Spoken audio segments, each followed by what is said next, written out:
Ito yung mga sablay. Kita mo sa Davao, mga kababayan, kung ano nangyari ngayon. Unahin na natin to.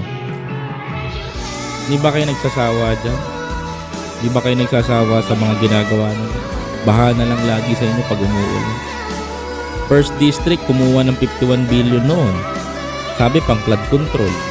Ngayon, mga kababayan, baha pa rin kayo. Binabaha pa rin kayo ng binabaha. Mga kababayan. Diba?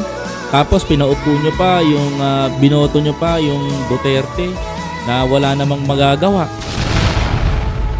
Wala namang magagawa si Digong ngayon, mga kababayan ko. Nakakulong yan sa Netherlands. Paano kayo pagseservisyohan yan? Paano kayo bibigyan ng tulong niyan? Uupo ulit niya ng alkalde, yung anak niya, mga kababayan ko, yung vice mayor, mayor pa rin, vice mayor pa rin si Baste. Yan na naman ang raratrat sa inyo. Yan na naman ang gagawa ng paraan.